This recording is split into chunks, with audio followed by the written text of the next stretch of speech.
সৌন্দর্য এমন একটি জিনিস যা সবাইকে আকৃষ্ট করে। The beauty and the beast গল্পে সুন্দরী বেলের সৌন্দর্য একটি ভয়ঙ্কর বিস্টকেও মুগ্ধ করেছে। আমি জয়ন্ত সাহা, আর তোমরা দেখছো ইংলিশ ক্লাস এনি টাইম। এখানে তোমরা ইংলিশ স্টোরি থেকে সহজে ইংলিশ শিখতে পারবে। আজকে আমরা গল্পটির ইউনিট 2 নিয়ে আলোচনা করব। আগের ক্লাসে ইউনিট 1 নিয়ে আমি আলোচনা করেছিলাম। যদি ভিডিওটি তোমরা না দেখে থাকো তবে অবশ্যই ভিডিওটি দেখে নিও। তো চলো আজকের ক্লাসটি শুরু করা যাক। Unit 2, let's continue. The beast জন্তুটি গেভ হার তাকে দিয়েছিল, মানে বেলকে দিয়েছিল, ল্যাভিস ক্লোদিং প্রচুর জামা কাপড়, অ্যান্ড ফুড এবং খাবার, অ্যান্ড ক্যারিড অন এবং চালিয়ে গিয়েছিল, লেংদি মানে দীর্ঘ, কনভারসেশনস মানে কথোপকথন বা বার্তালাপ, উইথ হার তার সঙ্গে। জন্তুটি বেলকে অনেক খাবার দাবার এবং অনেক জামা কাপড় দিয়েছিল। কেন দিয়েছিল বলো তো? কারণ জন্তুটি বেলকে খুব ভালোবাসে সেই জন্য, এবং তার সঙ্গে দীর্ঘ সময় ধরে, ঘন্টার পর ঘন্টা ধরে তার সঙ্গে গল্প করত। ইচ নাইট প্রত্যেক রাত্রে, দ্য বিস্ট জন্তুটি asked Belle to marry him বেলকে বলতো তাকে বিয়ে করার জন্য। জন্তুটি এবার বেলকে বলছে যে তাকে বিয়ে করার জন্য। Only to be refused every time এবং প্রত্যেকবারই সে প্রত্যাখ্যান পেত। রিফিউজ মানে হচ্ছে প্রত্যাখ্যান, সে প্রত্যেকবারই প্রত্যাখ্যাত হতো, মানে বেল তাকে না বলে দিত যে না, আমি তোমাকে বিয়ে করতে পারবো না, কারণ তুমি একটি বিস্ট আর আমি একটি মানুষ। তো একটি মানুষের সঙ্গে একটা বিস্টের বিয়ে হতে পারে না। It is against the law of nature, কারণ এটা প্রকৃতির নিয়মের বিরুদ্ধে, তো এটা হতে পারে না। তো আমি তোমাকে বিয়ে করতে পারবো না, বিস্টকে সে জানিয়ে দিয়েছিল। আফটার ইচ রিফিউজাল প্রত্যেকবার প্রত্যাখ্যান করার পর, বেল স্বপ্নে দেখতে পেত অফ আ হ্যান্ডসাম প্রিন্স একটি সুদর্শন রাজকুমারকে। হ্যান্ডসাম মানে হচ্ছে সুদর্শন বা দেখতে ভালো। একটি সে সুদর্শন রাজকুমারকে দেখতে পেত, হু প্লিডেড যে অনুরোধ করত, উইথ হার তাকে, টু এক্সপ্লেন ব্যাখ্যা করতে, why she kept on refusing the beast সে কেন জন্তুটিকে বারবার প্রত্যাখ্যান করছে। এবার কি হয়েছে, বেল যতবারই ওই জন্তুটিকে রিফিউজ করতো, তাকে না বলতো যে না, আমি তোমাকে বিয়ে করতে পারবো না, এই কথাটি সে যতবার বলেছে ততবারই সে রাত্রিবেলায় ঘুমের মধ্যে স্বপ্ন দেখত, এবং সেই স্বপ্নে দেখতে পেত একটি সুন্দর রাজকুমারকে, এবং সেই সুন্দর রাজকুমারটি তাকে জিজ্ঞাসা করত যে তুমি কেন এরকম করছো, তুমি ওই বিস্টকে কেন বারবার রিফিউজ করছো, কেন তুমি তাকে এই বিয়েতে সম্মতি দিচ্ছ না, তুমি কেন তাকে বিয়ে করতে চাইছো না, তো তুমি সেটা ব্যাখ্যা করো। এটি বলতো কে? এটি বলতো সেই হ্যান্ডসাম প্রিন্স। কখন বলতো? স্বপ্নে বলতো। কাকে বলতো? বেলকে বলতো। সি রিপ্লাইড ইচ টাইম সে প্রত্যেকবার উত্তর দিত, সে কিন্তু স্বপ্নের মধ্যেই প্রত্যেকবার উত্তর দিত, that she could not marry the beast সে জন্তুটিকে বিয়ে করতে পারবে না, বিকজ কারণ she loved him only as a friend কারণ সে তাকে কেবলমাত্র বন্ধু হিসেবে ভালোবাসে। এটি বেল জানিয়ে দিত। বেল বলতো যে না, আমি বিস্টকে বন্ধু হিসেবে ভালোবাসি, কিন্তু আমি তাকে তার জীবনসঙ্গী, আমাকে তার জীবনসঙ্গী করতে পারবো না, আমি তাকে আমার স্বামী বানাতে পারবো না, এটা সে বলে দিত। সে কিন্তু স্বপ্নেই এটা বলতো। কিন্তু Belle could not make the connection কিন্তু বেল সংযোগ করতে পারতো না between the handsome prince and the beast ওই সুন্দর সুদর্শন রাজকুমার এবং ওই বিস্টের মধ্যে, ওই জন্তুর মধ্যে। এবার কি হয়েছে, বেল যতবারই ওই বিস্টকে না বলেছে যে না, আমি তাকে বিয়ে করতে পারবো না, তো ততবারই সে ঘুমের মধ্যে স্বপ্ন দেখেছে, এবং সেই স্বপ্নে একটা সুন্দর রাজকুমারকে দেখেছে যে কিনা তাকে বারবার বলতো যে তুমি ব্যাখ্যা করো, তুমি বলো যে তুমি তাকে কেন বিয়ে করতে চাইছো না। তো এই যে বিস্ট এবং এই যে হ্যান্ডসাম প্রিন্স, এই দুটোর মধ্যে কিন্তু সে কানেকশন খুঁজে পাচ্ছে না। এই দুটোর মধ্যে কি সম্পর্ক রয়েছে, কি লিঙ্ক রয়েছে, এটা সে বুঝতে পারতো না। সি ওয়াজ কনভিন্সড সে বিশ্বাস করলো। কনভিন্সড মানে হচ্ছে বিশ্বাস করা। That the beast was holding the prince captive সে এটা বিশ্বাস করলো যে এই বিস্ট, এই জন্তুটাই হয়তো এই প্রিন্সকে, এই সুন্দর রাজকুমারকে, যে রাজকুমারের স্বপ্ন সে দেখেছিল, এই সুন্দর রাজকুমারকে কোথাও বন্দি করে রেখেছে। ক্যাপটিভ মানে হচ্ছে বন্দি করে রাখা, সামহোয়ার মানে কোথাও। এই যে বিস্ট, সে হয়তো এই রাজকুমারকে কোথাও বন্দি করে রেখেছে ইন দ্য ক্যাসেল, এই দুর্গের মধ্যেই। এটা সে বিশ্বাস করলো, কারণ সে বারবার স্বপ্নে ওই রাজকুমারকে দেখতে পাচ্ছে। তো ভাবছে যে এই বিস্ট যে আছে, এই জন্তুটা আছে, এই মনে হয় তাকে বন্দি করে রেখেছে, এটা সে বিশ্বাস করল। Next, she searched for him, সে তাকে খুঁজতে লাগলো, অ্যান্ড ডিসকভার্ড এবং আবিষ্কার করলো মেনি এনচ্যান্টেড রুমস, অনেক রহস্যময় বা মায়াময় ঘর। এবার কি হয়েছে, এবার সে স্বপ্নে দেখেছে রাজকুমারকে এবং সেই রাজকুমারকে সে এবার খুঁজতে লাগলো। সি সার্চড ফর হিম, সে তাকে খুঁজতে লাগলো, অ্যান্ড ডিসকভার্ড এবং আবিষ্কার করলো। ডিসকভার কথাটির অর্থ আবিষ্কার করা হয়, তবে তোমরা এখানে দেখতে পেলো এটা বলতে পারো, যে সে দেখতে পেল মেনি এনচ্যান্টেড রুমস, অনেক রহস্যময় ঘর বা মায়াময় ঘর, বাট নেভার, কিন্তু কখনোই the Prince of her dreams, কিন্তু কখনোই সে তার স্বপ্নের রাজকুমারকে দেখতে পায়নি। ফর সেভারাল মান্থস, বেশ কিছু মাস ধরে Belle lived a life of luxury, বেশ কিছু মাস ধরে বেল তার বিলাসিতার জীবন কাটাচ্ছিল। লাক্সারি মানে হচ্ছে বিলাসিতা। এবার কয়েক মাস ধরে বেল তার বিলাসিতার জীবন কাটাচ্ছে, কারণ জন্তুটি বেলকে খুব ভালোবাসে এবং ভালোবাসার জন্য তাকে বিভিন্ন রকম জামা কাপড় থেকে শুরু করে যা যাবতীয় কিছু লাগে সব কিছু কিন্তু তাকে দিয়েছিল। এবং যেহেতু তাকে এই সমস্ত জিনিস দিয়েছে, সেই জন্য তার কোনো কিছুর অভাব কিন্তু ছিল না, এবং এই জন্য তার জীবনটা অনেক বিলাসিতায় কাটছিল। সেই জন্য বলছে যে Belle lived a life of luxury, Belle একটি বিলাসিতার জীবন কাটাচ্ছিল অ্যাট দ্য বিস্টস প্যালেস, বিস্টের প্যালেসে, প্রাসাদে। Being waited on hand and foot by invisible servants, এবং তার সেবা করার জন্য অদৃশ্য চাকর বাকরেরা অপেক্ষা করত। অদৃশ্য কেন বলা হচ্ছে, কারণ এটা একটা ফেয়ারি টেল, সেই জন্য সেই বাড়িতে বিভিন্ন চাকর বাকর থাকতো, কিন্তু তারা অদৃশ্য হয়ে থাকতো, তাদেরকে দেখা যেত না, কিন্তু তাদেরকে যখনই প্রয়োজন হতো কাজের জন্য তাদেরকে সে পেয়ে যেত, এবং সেই সমস্ত চাকর বাকরেরা তার সমস্ত কাজ করে দিত। তাহলে বেলকে কিন্তু ওই বাড়িতে কোনো কাজকর্মও করতে হতো না, সে একদম রানীর মতন ছিল এবং সে বিলাসিতার জীবন কাটাতো। Having no end of riches to amuse her, এবং তাকে আনন্দ দেওয়ার জন্য সম্পত্তির কোনো শেষ ছিল না। অ্যামিউজ মানে হচ্ছে আনন্দ এবং রিচেস মানে হচ্ছে সম্পত্তি। এবার কি হয়েছে, যে বেল সে ওই বাড়িতে থাকছে, ওই প্রাসাদে থাকছে, এবং তাকে আনন্দ দেওয়ার জন্য বিস্টের কাছে কিন্তু কোনো সম্পত্তির, টাকা পয়সার কোনো কিছু অভাব ছিল না। সেটাই বলছে, সে যখন যেটা চেয়েছে তার মনের আনন্দ বজায় রাখার জন্য বিস্ট কিন্তু বেলকে সব কিছুই দিয়েছিল। And an endless supply of fine clothes two wire, এবং ছিল এন্ডলেস সাপ্লাই মানে অপর্যাপ্ত যোগান, মানে এমন পোশাকের যোগান ছিল যেটা কোনোদিনই শেষ হবে না। তার কাছে এত পোশাক আছে যেটা কোনোদিনই শেষ হবে না, সেই জন্য বলা হচ্ছে এন্ডলেস সাপ্লাই। তার কাছে ছিল অপর্যাপ্ত যোগান অফ ফাইন ক্লোথস, সুন্দর সুন্দর পোশাকের, টু ওয়্যার পরিধান করার জন্য। তাহলে আমরা এইসব ঘটনা পড়ে বুঝতে পারছি যে বিস্ট বেলকে খুবই ভালোবাসে এবং তার জন্য সমস্ত কিছু ব্যবস্থা সে করেছে। জামা কাপড়, খাবার দাবার থেকে শুরু করে যা যাবতীয় কিছু লাগে সব কিছু কিন্তু তাকে দিয়েছে যাতে বেল খুশি থাকে। তাহলে এই যে বিস্টের গল্প আমরা পড়ছি, বিস্ট কিন্তু খারাপ নয়, সে দেখতে কুৎসিত হলেও সে কিন্তু ভালো। ইভেনচুয়ালি, অবশেষে সি বিকেম হোমসিক, অবশেষে সে বাড়িতে ফেরার জন্য আকুল হয়ে উঠল বা ব্যাকুল হয়ে উঠল। এবার কি হয়েছে, সে দীর্ঘদিন ধরে বিস্টের সঙ্গে থাকছে ওই ক্যাসেলের মধ্যে। এবার থাকতে থাকতে তার এবার বাড়ির কথা মনে পড়েছে, সে হোমসিক হয়ে পড়েছে। হোমসিক মানে হচ্ছে বাড়িতে ফেরার জন্য মন খারাপ করা বা বাড়িতে ফেরার জন্য একদম ব্যাকুল হয়ে ওঠা, তো হোমসিক। তো অবশেষে সে হোমসিক হয়ে পড়লো, সে বাড়িতে ফেরার জন্য একদম ব্যাকুল হয়ে উঠলো, অ্যান্ড বেগড, এবং অনুনয় বিনয় করতে লাগলো দ্য বিস্ট, জন্তুটিকে, টু অ্যালাউ হার, তাকে অনুমতি দিতে, to go to see her family, তার পরিবারের সঙ্গে দেখা করতে দিতে। এবার বেল বিস্টকে বলছে যে তুমি আমাকে অনুমতি দাও যে আমি আমার পরিবারের সঙ্গে একটু দেখা করতে চাই, আমার মনটা খারাপ করছে, আমি বাড়িতে যাব, আমার পরিবারের সঙ্গে দেখা করব, তো তুমি আমাকে যেতে অনুমতি দাও। এটা বেল বিস্টকে বলল।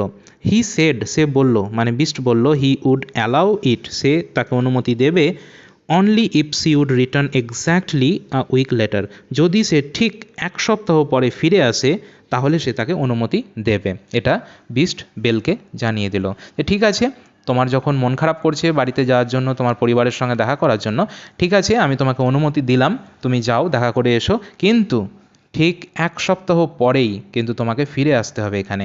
একদম তাকে টাইম বেঁধে দিল যে এক সপ্তাহ পরেই কিন্তু ফিরে আসতে হবে, একদিন এদিক ওদিক করা যাবে না, তাকে টাইম বেঁধে দিয়েছে। এরপরে বেল এগ্রিড, বেল সম্মত হলো বা রাজি হলো। এগ্রি মানে হচ্ছে রাজি হওয়া বা সম্মতি দেওয়া। বেল রাজি হলো টু দিস, এইটিতে, মানে এবার বিস্ট তাকে যে বললো ঠিক আছে তুমি 1 সপ্তাহ পরে ফিরে আসবে, তো বেল সেটা মেনে নিল যে ঠিক আছে আমি 1 সপ্তাহ পরে তোমার কাছে ফিরে আসবো। তো Belle agreed to this, Belle এটিতে সম্মতি দিল বা রাজি হলো অ্যান্ড সেট অফ, এবং রওনা দিল ফর হোম, বাড়ির জন্য, উইথ অ্যান এনচ্যান্টেড মিরর, একটি জাদুময় আয়না নিয়ে, অ্যান্ড রিং, এবং আংটি নিয়ে। এবার কি হয়েছে, এবার বেল তার কাছে একটি জাদুময় আয়না রয়েছে এবং একটি জাদুময় আংটি রয়েছে। এই দুটো জিনিস নিয়ে সে রওনা দিল তার বাড়ির উদ্দেশ্যে। The mirror would allow her, এই আয়নাটি তাকে অনুমতি দেবে টু সি, দেখতে, what was going on back at the beast's castle, ওই জন্তুর দুর্গে কি ঘটছে সেগুলো দেখতে পাবে সেই ওই আয়নাতে। তাহলে এই আয়নাটার মধ্যে একটা ম্যাজিক্যাল পাওয়ার রয়েছে। তখনকার সময় কোনো রকম ভিডিও কলিং ছিল না, তো এই আয়নাটার মধ্যে ম্যাজিক্যাল পাওয়ার আছে এবং সেই ম্যাজিক্যাল পাওয়ারটা ব্যবহার করেই সে যখন বাবার বাড়িতে থাকবে, বেল যখন তার বাবার বাড়িতে থাকবে তখন সে ওই আয়নাতে দেখতে পাবে যে ওই বিস্টের ক্যাসেলে কী কী ঘটনা ঘটছে, অ্যাকচুয়ালি ওখানে কী চলছে। তো সেটাই বলা হচ্ছে। তো সেই জন্য এই লাইনটা আমি আরেকবার বলছি, the mirror would allow her, আয়নাটি তাকে অনুমতি দেবে টু সি, দেখতে, what was going on back at the beast's castle, ওই জন্তুটির দুর্গে কী চলছে সেটি দেখার জন্য। অ্যান্ড দ্য রিং, এবং আংটিটি, উড অ্যালাউ হার, তাকে অনুমতি দেবে টু রিটার্ন, ফিরে আসতে, টু দ্য ক্যাসেল, দুর্গে, ইন অ্যান ইনস্ট্যান্ট, তৎক্ষণাৎ। ইন অ্যান ইনস্ট্যান্ট মানে হচ্ছে তৎক্ষণাৎ। হোয়েন টার্নড 3 টাইমস, যখন এটাকে 3বার ঘোরানো হবে, অ্যারাউন্ড হার ফিঙ্গার, তার আঙুলের চারিদিকে গোল গোল করে। তাহলে আমরা এখানে দেখতে পাচ্ছি যে এই আংটির মধ্যেও কিন্তু রয়েছে ম্যাজিক্যাল পাওয়ার। সে যখন তার আংটিটা আঙুলের মধ্যে পড়ে থাকবে এবং সেই আংটিটাকে আঙুলের মধ্যে 3বার গোল করে ঘোরাবে, তখনই কিন্তু সে তৎক্ষণাৎ তার বাবার বাড়ি থেকে ক্যাসেলে পৌঁছে যাবে। সে তার বাবার বাড়ি থেকে ওই বিস্টের দুর্গে পৌঁছে যাবে সঙ্গে সঙ্গে। তো এই আংটির মধ্যে রয়েছে কিন্তু ম্যাজিক্যাল পাওয়ার, যেটার দ্বারা টাইম ট্রাভেল সম্ভব। তো এটাই বলা হচ্ছে। তাহলে আমরা দুটো জিনিস দেখতে পেলাম যে বেল দুটো জিনিস নিয়ে বেরিয়েছিল ক্যাসেল থেকে। একটি হচ্ছে ম্যাজিক্যাল মিরর, একটি হচ্ছে জাদুকরি আয়না, যেটাতে সে দেখতে পাবে সে যখন বাবার বাড়িতে থাকবে যে ওই দুর্গে কী চলছে। আর আরেকটা হচ্ছে আংটি, যেটা সে আঙুলের মধ্যে 3বার ঘোরালেই সে তৎক্ষণাৎ পৌঁছে যাবে ওই ক্যাসেলের মধ্যে। তো এই হচ্ছে ম্যাজিক। হার এল্ডার সিস্টার্স, তার বড় বোনেরা মানে তার 2 দিদিরা, ওয়ার সারপ্রাইজড, আশ্চর্য হয়ে গেল, টু ফাইন্ড হার, তাকে দেখে, ওয়েল ফেড মানে হৃষ্টপুষ্ট, and dressed in grand clothes, এবং জাঁকজমকপূর্ণ পোশাক পরে আছে দেখে। এবার কি হয়েছে, বেল তার এবার বাড়িতে ফিরে এসেছে, তার বাবার বাড়িতে ফিরে এসেছে, এবং আমরা জানি যে বেলের 2 বড় দিদি রয়েছে। এবার তার ওই বড় 2 দিদি তার এই অবস্থা দেখে, বেলের এরকম অবস্থা দেখে তারা অবাক হয়ে গেল। তারা হয়তো ভেবেছিল যে বেল খারাপ অবস্থায় থাকবে, তারা ভেবেছিল যে বেলকে হয়তো ওই বিস্ট হয়তো খেয়েই ফেলেছে হয়তো। তাদের মনে এরকম নানা রকম খারাপ চিন্তাভাবনা হচ্ছিল। কেন বলো তো, আমরা ইউনিট 1 অংশে পড়েছিলাম যে বেলের যে 2 দিদি রয়েছে, বড় 2 দিদি, তারা কিন্তু ভালো নয়, তারা ছিল উইকেড এবং সেলফিশ, তারা ছিল দুষ্ট, বিদ্বেষপরায়ণ, খারাপ, এবং তারা ছিল স্বার্থপর। তো এবার যখন সে বেলকে এই অবস্থায় দেখতে পেল যে এই বেল তো বেশ ভালো খাবার দাবার খেয়েছে, তার মানে স্বাস্থ্যটা ভালো হয়ে গিয়েছে, একদম হৃষ্টপুষ্ট হয়ে রয়েছে, এবং তার জামা কাপড়ও বেশ একদম ভালো দামি জামা কাপড় পরে এসেছে, এইসব জিনিস দেখে অবাক হলো, এবং সেই সঙ্গে কিন্তু তাদের মনে হিংসাও হলো। দে গ্রু জেলাস, তারা হিংসা করতে লাগলো, অফ হার হ্যাপি লাইফ, তার আনন্দের জীবন এর গল্প শুনে, অ্যাট দ্য ক্যাসেল, দুর্গের।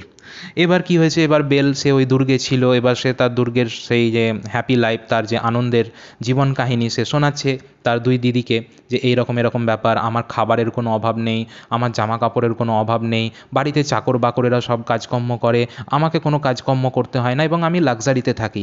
এই সমস্ত তার জীবনের এই যে ভালো ভালো গল্প সে শেয়ার করতে লাগলো তার দিদিদের সঙ্গে, এবং তার দিদিরা এই সব গল্প শুনে খুশি হওয়ার পরিবর্তে তারা হিংসে করতে লাগলো। তাহলে বুঝতেই পারছো তার দিদিরা মোটেও ভালো নয়, কারণ আমরা ইউনিট 1-এ পড়েছিলাম। আপন hearing that C must return,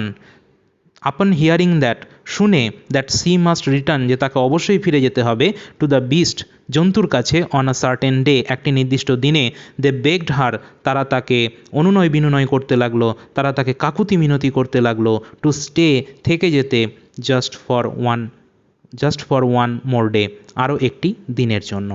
এবার কি হয়েছে, এবার বেল তার দিদিদেরকে বলল যে হ্যাঁ এবার তো 7 দিন হয়ে গিয়েছে, আমাকে ফিরে যেতে হবে বিস্টের কাছে, কারণ আমি বিস্টকে কথা দিয়ে এসেছি, আমি প্রমিস করে এসেছি যে আমি ঠিক 7 দিনের পরেই আমি কিন্তু চলে আসবো, তাই একটা দিনও কিন্তু আমাকে বেশি থাকা যাবে না, একটা দিনও কিন্তু আমার বেশি থাকলে চলবে না, কারণ এটা করলে বিস্ট মনে মনে অনেক কষ্ট পাবে। তো এই কথাগুলো কিন্তু বেল তার দিদিদেরকে বলল, কিন্তু বেলের দুই দিদি তারা তো ভালো নয়, তারা কিন্তু সব সময় খারাপ করার চিন্তাভাবনা করে। তো এই জিনিসটাতেও কিন্তু তারা খারাপ করবে। কি করবে দেখো, দে ইভেন পুট, হ্যাঁ they began to stay just for one more day, তারা তাকে বললো যে তুমি আরও একটা দিন থেকে যাও, কিন্তু এটা ঠিক নয়, কারণ বেল প্রমিস করেছিল ওই জন্তুটিকে যে না আমি 7 দিন পরেই ঠিক ফিরে আসবো, কিন্তু তারা বলছে যে না আরও একটা দিন থেকে যাও, কী অসুবিধা আছে, একটা দিন থাকলে কী হবে। এটা কিন্তু তারা ইচ্ছে করে করছে, বেলের দিদিরা এটা ইচ্ছে করে করছে যাতে করে বেলের ক্ষতি হয় সেই জন্য। কিন্তু বেল তো একটি ভালো মনের মেয়ে, সে তো অতটা বোঝে না, এবং তার মন খুব পরিষ্কার, তার আমরা পার্ট 1-এই পড়েছি, ইউনিট 1-এ আমরা পড়েছি যে তার মনে কোনো রকম প্যাঁচ নেই, তার মনটা অনেকটা পবিত্র এবং বিশুদ্ধ। তো বেলকে যখন তারা বারবার অনুনয় বিনয় করতে লাগলো, ঠিক আছে একদিন থেকে জানা, কোনো অসুবিধে নেই। তো তারপরে কি হলো, they even put onion in their eyes, তারা তাদের চোখে পেঁয়াজ ঘষে দিল, to make it appear as though they war whipping, এটা দেখানোর জন্য যে তারা কাঁদছে। তাহলে দেখো কতটা বদমাস, তারা যেটা ভালোবাসা দেখাচ্ছে বেলের প্রতি, এটা কিন্তু সম্পূর্ণ একটি লোক দেখানো ভালোবাসা, এটা একটা ফেক লাভ, এটা কোনো সত্যিকারের ভালোবাসা নয়, এটা হচ্ছে সম্পূর্ণ একটি নকল ভালোবাসা, এটা একটা লোক দেখানো ভালোবাসা। তারা কাঁদার অভিনয় করার জন্য তাদের চোখে পেঁয়াজ ঘষে নিল, মানে ওই বেলের দিদিরা কতটা বদমাস দেখো, বেলের দিদিরা তাদের চোখে পেঁয়াজ ঘষে নিল, কাঁদতে শুরু করলো যে দেখাচ্ছে দেখ আমরা তোর কত কেয়ার করি, একটা দিন থেকে জানা, একটা দিন থেকে জানা। এটা কিন্তু তারা ইচ্ছে করেই করছে যাতে করে বেল এবং বিস্টের মধ্যে সম্পর্কটা খারাপ হয়ে যায়, সেই জন্য। এটা হচ্ছে সম্পূর্ণ একটা লোক দেখানো ব্যাপার, এটা হচ্ছে একটা ফেক লাভ, এটা ট্রু লাভ নয়। তাহলে দিদি এবং বোনেরদের মধ্যে ভালোবাসাটা কেমন বুঝতেই পারছো, যে দিদিরা বোনের হিংসে করছে, বোন ভালো আছে, তার ভালো অবস্থা, তার জীবনটা ভালো কাটছে, লাক্সারিতে কাটছে, এই জিনিসগুলো কিন্তু তারা সহ্য করতে পারছে না, একদমই সহ্য করতে পারছে না, তারা হিংসায় ভরপুর, তাদের মনে প্রচুর হিংসে রয়েছে, এবং সব সময় তার দুই দিদি বেলের ক্ষতি করার চেষ্টাই করে চলেছে, এবং এই ক্ষতি করা এবং অভিনয় করার জন্য তারা কি করছে, পেঁয়াজ ঘষে দিচ্ছে চোখে যাতে করে চোখ দিয়ে জল বেরোয়। তোমরা তো জানো যে পেঁয়াজ কতটা ঝাল হয়, চোখে মানে পড়লে কি হবে, কতটা জল বেরোবে। তো সম্পূর্ণটাই অভিনয়, এটা সম্পূর্ণটাই লোক দেখানো। আসলে বেলের এই ভালো গল্প, তার ভালো জীবন এগুলো সহ্য করতে পারছে না, হিংসে জিনিসটা খুবই খারাপ। দে সিক্রেটলি হোপড, তারা গোপনে আশা করেছিল, that the beast would grow angry, তারা গোপনে আশা করেছিল যে জন্তুটি রেগে যাবে উইথ বেলের ওপরে, ফর ব্রেকিং হার প্রমিস, তার প্রতিজ্ঞা ভেঙে দেওয়ার জন্য, and would eat her alive, এবং তাকে জ্যান্ত খেয়ে ফেলবে। দেখো কতটা বদমাস এরা, এই যে বেলের দুই দিদি, তারা এই ধরনের কাণ্ড কারখানা করছে, এবং এই কাণ্ড কারখানা করার পেছনে তাদের রয়েছে খারাপ উদ্দেশ্য। তারা বলছে, তারা ভাবছে, মনে মনে ভাবছে যে এই যে এবার তাকে আমি একদিন আরও বেশি রেখে দিলাম বাড়িতে, এইবার কি হবে, এবার জন্তুটা তো প্রচণ্ড রেগে যাবে, কারণ বেল তাকে কথা দিয়েছে যে আমি 7 দিন পরেই ফিরে আসবো, কিন্তু আমরা তাকে একদিন কোনো রকমে বাড়িতে রেখে দিই, তাহলে কিন্তু এবার কি হবে, এই বিস্ট কিন্তু রেগে যাবে এবং রেগে গিয়ে তাকে জ্যান্ত খেয়ে ফেলবে। তো এই নিয়ে খুব খুশি। তাহলে বুঝতে পারছো যে দিদিরা তার কতটা হিংসে করে, কতটা খারাপ। তো হ্যাঁ, বেলস হার্ট, বেলের হৃদয়, ওয়াজ মুভড বাই হার সিস্টার্স, বেলের হৃদয় তাদের বোনেদের ফলস শো অফ লাভ, তাদের বোনেদের এই মিথ্যা ভালোবাসা দেখে বিচলিত হলো। বেচারি বেল, সে তো খুব ভালো মনের একটি মেয়ে, সে একদম, তার হৃদয়ে কোনো রকম প্যাঁচ নেই, তার হৃদয় অনেক পবিত্র, অনেক বিশুদ্ধ, সে কিন্তু এত হ্যারপ্যাচ বোঝে না। কিন্তু বেলের দুই দিদি তারা কিন্তু খুব বদমাশ। এই বেলের দুই দিদির এই কান্নার অভিনয় দেখে, এটা মিথ্যে কান্না, এটা একটা অভিনয়, কুম্ভীরাষ্ট্র, এই মিথ্যে কান্না দেখে কিন্তু বেলের হৃদয় বিচলিত হয়ে গেল।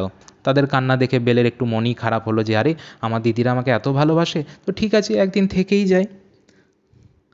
And she agreed to stay, এবং সে থাকতে রাজি হয়ে গেল। এবার বেল কিন্তু রাজি হয়ে গেল একদিন এক্সট্রা থেকে যাওয়ার জন্য। নেক্সট কি হলো, Belle began to feel guilty Belle নিজেকে দোষী অনুভব করলো। গিলটি মানে হচ্ছে দোষী। এবার বেল নিজেকে দোষী অনুভব করতে লাগলো অ্যাবাউট ব্রেকিং হার প্রমিস, তার প্রতিজ্ঞাটা ভেঙে দেওয়ার জন্য, টু দ্য বিস্ট, যেটি সে জন্তুর কাছে করেছিল, অ্যান্ড ইউজ দ্য মিরর, এবং সে আয়নাটাকে ব্যবহার করেছিল, টু সি, দেখতে, what he was doing back at the castle, যে সে দুর্গতে কী করছে। সি ওয়াজ হরিফাইড, সে আতঙ্কিত হলো, টু ডিসকভার, দেখে, দ্যাট দ্য বিস্ট, যে জন্তুটি পড়ে রয়েছে বা শুয়ে রয়েছে, হাফ ডেড, অর্ধমৃত অবস্থায়, আউট অফ হার্ট ব্রেক, মন ভেঙে যাওয়ার জন্য। এবার কি হয়েছে, এবার যে আমাদের গল্পের নায়িকা বেল, সে ওই জাদুকরি আয়নাটি ব্যবহার করে দেখতে শুরু করলো, কারণ এই আয়নার মধ্যে রয়েছে ম্যাজিক্যাল পাওয়ার। আর সে আয়নাতে দেখতে পাচ্ছে যে বিস্টের ক্যাসেলে কী ঘটনা ঘটছে। সে দেখতে পাচ্ছে যে বিস্ট সেখানে অর্ধমৃত অবস্থায়, আধমরা অবস্থায় পড়ে রয়েছে। কেন না, তো তার হার্ট ব্রেক হয়েছে, মানে তার মন ভেঙে গিয়েছে। এইদিকে বিস্টের অবস্থা খুব খারাপ, বিস্টের করুণ অবস্থা, কারণ বিস্ট এবার ভাবছে যে 7 দিন তো পার হয়ে গেল, তাহলে নিশ্চয়ই আর বেল হয়তো আর আসবে না। আর জন্তুটা বেলকে খুবই ভালোবাসে, তো এই জন্য তার মন ভেঙে চুরমার হয়ে গিয়েছে যে 7 দিন পার হয়ে গিয়েছে, বেল আর এলো না, তার মানে আর হয়তো আসবে না আমার কাছে, এটা তার মনে হলো। এই জন্য সে প্রচণ্ড দুঃখে কষ্টে তার মন ভেঙে চুরে গিয়েছে, সেই জন্য তার মন দুঃখ কষ্টে সে অর্ধমৃত অবস্থায় পড়ে রয়েছে। হার্ট ব্রেক মানে হচ্ছে মন ভেঙে যাওয়া। He lay near those very rose bushes, সে শুয়ে রয়েছে বা পড়ে রয়েছে সেই ভেরি রোজ বুশেস, সেই গোলাপ ফুলের ঝোপঝাড়গুলোতে। সেই যে গোলাপ ফুল, যেই গোলাপ ফুলটি তার বাবা তুলেছিল তার বাগান থেকে চুরি করে, সেই যে গোলাপ ফুলের বাগান, সেই গোলাপ ফুলের বাগানেই সে তার কাছাকাছি জায়গায় এই বিস্ট পড়ে রয়েছে। হার ফাদার হ্যাড স্টোলেন, তার বাবা হ্যাড স্টোলেন, চুরি করে নিয়েছিল দ্য রোজ ফ্রম, গোলাপ ফুলটি সেখান থেকে। আমরা পার্ট 1-এ পড়েছিলাম যে বেল তার বাবাকে বলেছিল যে তুমি যখন ফিরে আসবে তখন আমার জন্য একটি বিরল প্রজাতির একটি গোলাপ ফুল নিয়ে আসবে। তো তার বাবা কিন্তু একটি গোলাপ ফুলের বাগান থেকে একটি সব থেকে সুন্দরতম, লাভলিয়েস্ট রোজ, সব থেকে সুন্দরতম গোলাপ ফুলটি তুলে নিয়ে এসেছিল বেলের জন্য। আর এই গোলাপ ফুলটির বাগান কার ছিল? এই বিস্টের ছিল বাগান, বাগানের মালিক ছিল এই বিস্ট। আর সেই সুন্দর যে গোলাপ ফুলের বাগান, সেই সুন্দর গোলাপ ফুলের বাগানের কাছাকাছি জায়গাতেই সে কিন্তু পড়ে রয়েছে অর্ধমৃত অবস্থায়। সি ইমিডিয়েটলি, সে তৎক্ষণাৎ, ইমিডিয়েটলি মানে হচ্ছে তৎক্ষণাৎ, ইউজ দ্য রিং, সে আংটিটা ব্যবহার করলো, to return to the beast, বিস্টের কাছে ফিরে যেতে। তার হাতে আংটি রয়েছে, সে আংটিটাকে 3 বার ঘোরাবে, এবং 3 বার ঘোরালেই কী হবে, সে সঙ্গে সঙ্গে কিন্তু তার বাবার বাড়ি থেকে বিস্টের ক্যাসেলে পৌঁছে যাবে। তো সেটাই হলো, সে তৎক্ষণাৎ সে বিস্টের ক্যাসেলে পৌঁছে গেল। সে আয়নাতে দেখতে পেলো যে আরে বিস্টের অবস্থা তো ভালো নেই, সে তো একদম অর্ধমৃত অবস্থায় পড়ে রয়েছে, সে তো হয়তো মারাই গেছে। তার মন প্রচণ্ড খারাপ হলো এবং সে আংটিটাকে 3 বার ঘোরালো, এবং 3 বার ঘুরিয়ে সে কিন্তু সঙ্গে সঙ্গে পৌঁছে গেল ওই বিস্টের কাছে। আপন রিটার্নিং, ফিরে এসে, বেল ফাউন্ড, বেল দেখতে পেল, দ্য বিস্ট অলমোস্ট ডেড, যে এই বিস্ট, এই জন্তুটি প্রায় মারাই গেছে। সি ওয়েপ্ট ওভার হিম, সে তার উপরে পড়ে কাঁদতে লাগলো, সেইং, বলতে লাগলো, দ্যাট সি লাভড হিম, যে সে তাকে ভালোবেসেছিল। এবার বেলের মধ্যেও কিন্তু ভালোবাসা জেগে উঠেছে ওই জন্তুটার প্রতি, তো সে সেই জন্য তাকে বলল, সে কাঁদছে প্রচণ্ড, একদম ফুপড়ে ফুপড়ে কাঁদছে, আর বলছে যে আমি তোমাকে ভালোবাসি, আর সেই জন্য কাঁদছে। As soon as her tears touched him, যেই মাত্র তার চোখের জল তাকে স্পর্শ করলো। এবার এই যে ছবিটা দেখো, তোমাদের বইয়ে দেওয়া আছে, এই জন্তুটা পড়ে রয়েছে এবং জন্তুটার ওপরে বেল কাঁদছে। এবার তার চোখের জল যখন ওই জন্তুটার ওপরে পড়ল, তার চোখের জল যখন জন্তুটাকে স্পর্শ করলো, দ্য বিস্ট ওয়াজ ট্রান্সফর্মড, এই বিস্ট, এই জন্তুটি রূপান্তরিত হলো। ট্রান্সফর্ম মানে হচ্ছে রূপান্তরিত হলো, ইনটু আ হ্যান্ডসাম প্রিন্স, একটি সুদর্শন রাজকুমারে। এইবার এখানেই হচ্ছে ম্যাজিক। এবার দেখো, বেল যেই কান্নাকাটি শুরু করেছে, তেমনি তার চোখের জল পড়েছে বিস্টের ওপরে, এবং এই চোখের জল পড়েই কিন্তু একটা ম্যাজিক হয়ে গেল। এই বিস্ট সে রূপান্তরিত হয়ে গেল, ট্রান্সফর্ম হয়ে গেল একটি সুদর্শন রাজকুমারে, একটা দারুণ দেখতে একটি রাজকুমারে পরিণত হয়ে গেল। দ্য প্রিন্স ইনফর্মড বেল, রাজকুমারটি বেলকে জানালো, দ্যাট লং এগো, অনেক দিন আগে, আ ফেয়ারি, একটি পরী, টার্নড হিম, তাকে পরিবর্তন করে দিয়েছিল ইনটু আ হিডিয়াস বিস্ট, একটি ভয়ঙ্কর জন্তুতে। After he refused to let her in from the rain, যখন সে বৃষ্টির সময় তাকে বাড়িতে ঢুকতে দেয়নি। তার মানে বুঝতে পারছি যে অনেক দিন আগে এই যে রাজকুমার, এই রাজকুমারের বাড়িতে কোনো একজন পরী সাহায্য চাইতে এসেছিল।